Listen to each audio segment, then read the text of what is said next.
문경선 네, 고향이 민정선원입니다. 장시간 고생을 많으신데요. 저는 여러 가지 각 국가 단에 질의한 내용들이 있습니다. 그걸 다 말씀드리지는 못하고 실제 공동 대응을 하거나 협업을 해야 되는 사안이 있습니다. 몇 가지만 질의하도록 하겠습니다. 먼저 하나는 교육정보 통계 시스템 적극 활용 부분입니다. 기조실에 질의할 때 문제 제기한 바 있는데 보신 바와 같이 국감이나 행감 자료 활용도가 725건 중 116건입니다. 16%분이 활용을 전혀 못하고 있는 것이죠. 그만큼 입력이나 여러 가지 관리 감독이 안 되고 있다고 볼 수 있습니다. 더 큰 문제는 뭐냐면요. 이제 이와 같이 현황 자료가 있습니다. 특히 학교 운영위원회 현황 보십시오. 관리하게 돼 있지 않습니까? 그런데 공무원이 그러니까 교원위원을 빼고 학부모위원과 지역위원회 공무원이 445명이 위원으로 위촉되어 있고 교사가 93명이 위촉되어 있습니다. 이게 저한테 준 자료입니다. 그런데 93명이 수당이나 여러 가지 출장이나 이런 부분 어떻게 했는지를 자료를 요구하니까 다시 전수조사를 했는데 23명입니다. 93명이 23명으로 줄었습니다. 그 이유가 교사가 방과 후 강사나 이런 부분이 있어서 명확하지 않아서 확인해 보니까 24명이라는 겁니다. 그러면 이러한 그 정보 통계 시스템을 만들어 놓고 현황이 제대로 파악이 안 되면 어떻게 됩니까? 결국은 오류된 잘못된 정보를 가지고 정책 판단을 하게 돼 있습니다. 좀 심각한 겁니다, 이 부분은. 그래서 이 부분은 여기 계신 집행부 간부 공무원님들이 정말 학교와 지역교육청 간의 교류를 통해서 정확한 입력을 해야 된다고 봅니다. 그래야 정확한 통계가 나오죠. 그래야 특별한 행정력 낭비가 없어지는 거 아닙니까? 문제는 보십시오. 학부모위원이나 지역위원 같은 경우는 겸직 허가를 반드시 학교장으로부터 소속 학교장으로부터 받아야 되는데 보시는 바와 같이 6분이 겸직 허가를 받지 않고 무단으로 하고 있습니다. 그리고 공무를 수행할 시간에 출장을 처리해서 자기 자녀가 다니는 학교의 학교 운영에 참석했습니다. 그리고 한 명은 여비까지 받았습니다. 출장 여비까지. 출장 여비는 자기 소속 기관에 내가 출장을 갔으니까 출장 여비로 신청해서 받은 겁니다. 이렇게 도덕적 해이가 심해서야 되겠습니까? 이게 말이 됩니까? 교원이 학생들에게 윤리의식과 올바른 정의를 구현해야 될 교원이 불법적으로 출장 여비를 받는 행태가 과연 이해가 될 수 있습니까?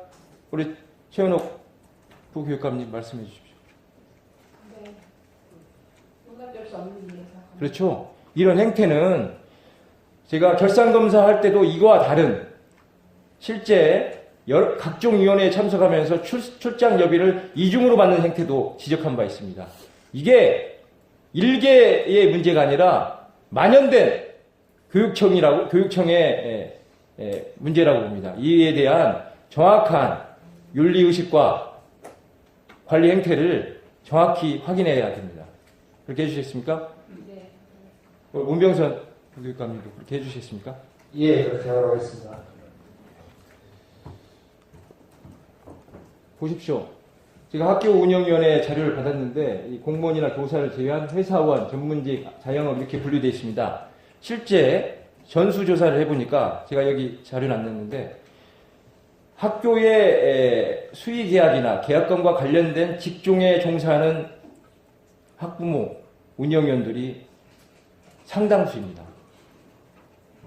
우리 행정국장님도 계시는데 그래서 수의계약이나 예를 들면 학부모 운영위원이나 학교 운영위원회에 위촉돼서 하시는 분 선의로 정말 학교를 위해서 열심히 하시는 분들이 있습니다. 하지만 일부 학교 운영위원들이 로비 창구로서 계약건에 관여하고 그래서 문제가 되고 그런 제보가 들어오고 그런 청탁성이 있다는 것입니다.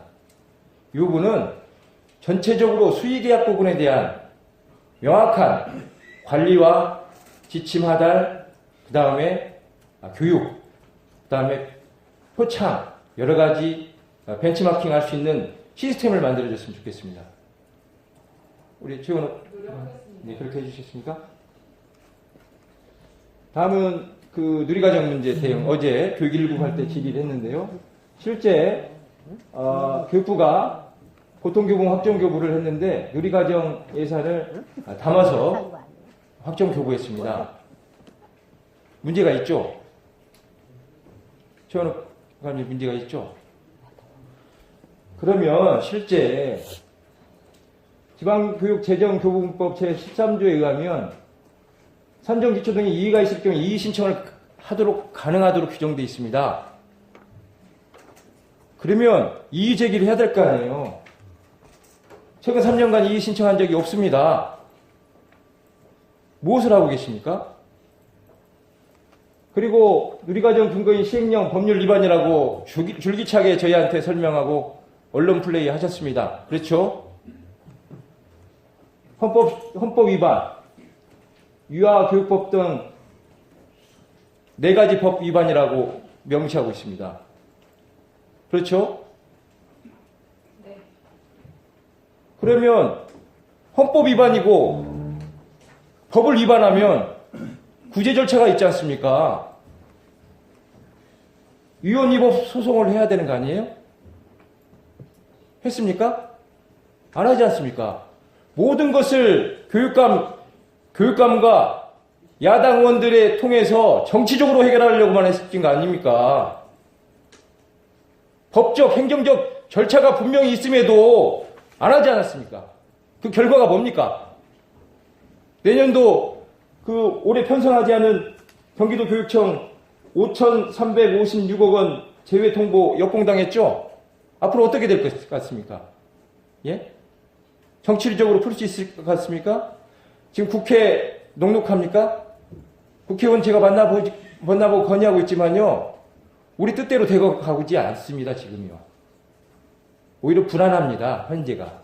그러면 전방위적인 대응을 했어야죠.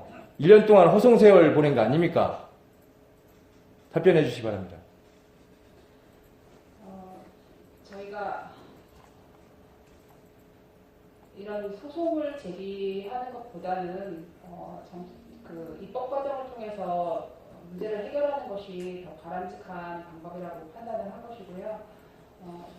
그 판단이 틀렸다는 게 아닙니다. 위법 위헌 소송을 하면 시간적인 장기간에 걸쳐서 대법원에서 판단하고 하는 거 아닙니까? 예? 그러면 시간도 벌고 여러 가지 대응도 할 수 있는데 정치적으로 풀려고 했는데 지금 입법 과정 제대로 되고 있습니까? 현재 결과를 보고 판단했을 때 되고 있습니까? 제가 알기로는 위헌 위법 소송을 제기를 하면 예. 소송의 최종 판결이 나기 전까지는 예. 현행 규정에 의해서 예.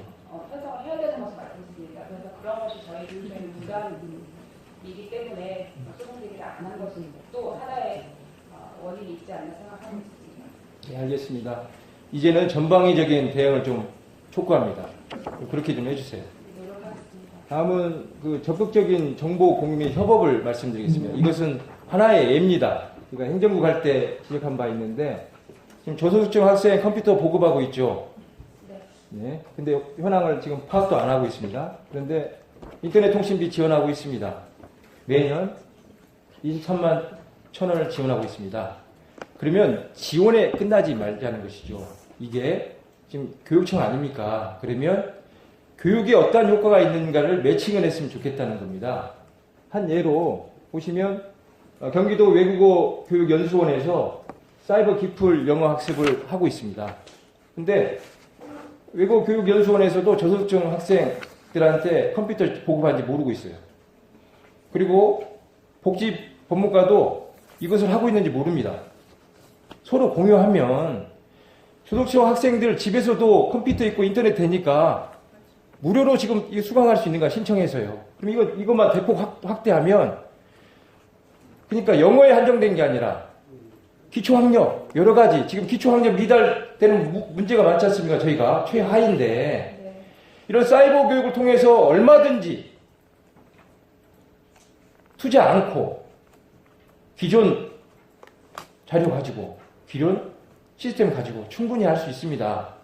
왜 이런 부분을 안 하는지 모르겠습니다. 그래서 이런 부분을 할 때 시간이 다 됐는데요. 서로 간에, 국 간에, 뭐 단 간에, 그 다음에 1부감님이나 2부감님 함께 교육을 어떻게 하면 더 효율적으로 할 수 있고, 기존의 시스템을 돈을 투자하지 않고 기존 시스템을 어떻게 활용하면 더 효과적인 극대화시킬 수 있는가, 학생들한테 얼마만큼 안정된 교육을 시킬 수 있는가를 고민해 줬으면 좋겠습니다. 좀 사고의 틀을 좀 바꿔줬으면 좋겠어요. 좀 그렇게 해주시겠습니까? 네, 노력하겠습니다. 시간이 다 됐는데 한 가지만 더 드리겠습니다. 이거 도민 제보입니다. 공무원들이 불친절하다. 이것을 꼭 해결해 달라는 게 이번 행감에 도민 제보가 들어온 상황입니다. 실제 제가 자료를 요구하고 자료에 대해서 불충분해서 해당 과나 해당 주무관이든지 사무관에 전화를 하면 투명스럽게 받습니다. 실제로 의원이 전화를 하는데, 그래서 예, 민경선 의원입니다. 그때서 목소리 톤이 바뀝니다. 도민들이 전화하면 정말 문턱이 높고 그러니까 갑질하는 행태를 보이고 있는 것이죠. 저는 그런 교원의 문제가 있다고 봅니다. 교원이 실질적으로 습관적으로 애들을 가르치다 보니까 지시형입니다. 그러다 보니 이게 몸에 배인 거예요. 배이다 보니까 도민들한테도 이러한 친절, 그 다음에 여러 가지 민원을 해결하기보다는 왜 나한테 전화하지? 이런 의식들이 너무나 강합니다. 이런 부분에 대해서는 정확 교육이나 여러 가지 이 친절 서비스 향상을 위한 여러 가지, 예를 들면 친절 서비스한 이달의 친절 공무원이든지 이런 것을 좀 해서 적극적으로 좀 독려를 좀 했으면 좋겠습니다. 좀 그렇게 해주시겠습니까? 네, 그렇게 하겠습니다.